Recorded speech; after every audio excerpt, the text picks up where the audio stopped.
Жазаларды аткаруу мамлекеттик кызматынын Жалал Абадтагы кызматкерлерине 5 кабаттуу 2 үй курулган. Анда 1 жана 2 бөлмөлүү 70 батир бар. Аларды тапшыруу аземине өкмөт башчы Мухаммедкалый Абылгазиев катышты. Ал жаза аткаруу кызматкерлерин куттуктап, алдыдагы иш аракеттер туурасында токтолду.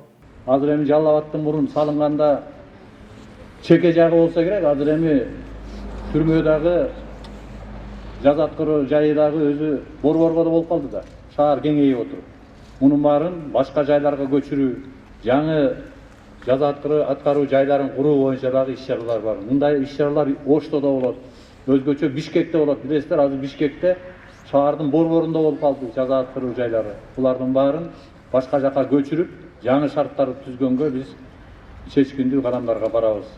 Батирлер жазаларды аткаруу мамлекеттик кызматында иштеген турак жайга муктаж кызматкерлерге берилди. Алардын арасында Бактыбек Калмаматов да бар. Ал буга чейин ижарага батир алып, бир топ чыгым тартчу. Эми 1 бөлмөлүү батирге ээ болуп, кыйынчылыктар артта калды дейт.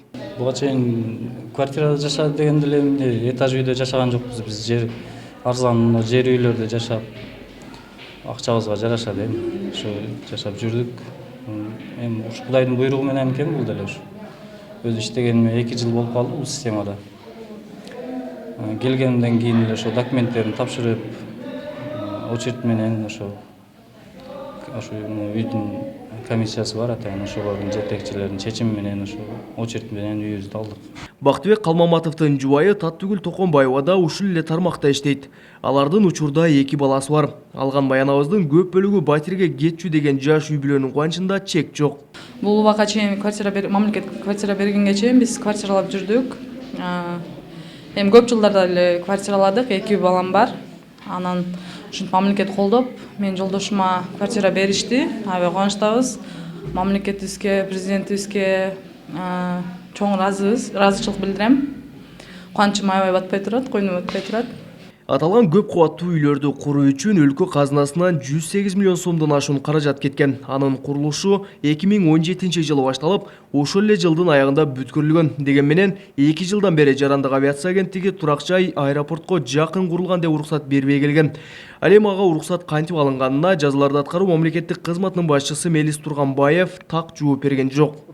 Маселелер болгон, жана аэропорттон уруксат бербей, башында эми уруксат берилген, анан бир какие-то формальности были.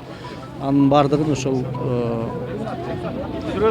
чечтик да баарыбыз тең биргелешип. Жазаларды аткаруу мамлекеттик кызматы берген маалыматка таянсак, Жалал Абад облусунда аталган кызматтын 90% кызматкери турак жай менен камсыз болду. Ал эми келерки жылдан Чүй облусунда да 200 батирлүү турак жай куруу пландалууда. Кабылбек Учконбай уулу, Тынчбек Тоолдаев, Жалал Абад облусу.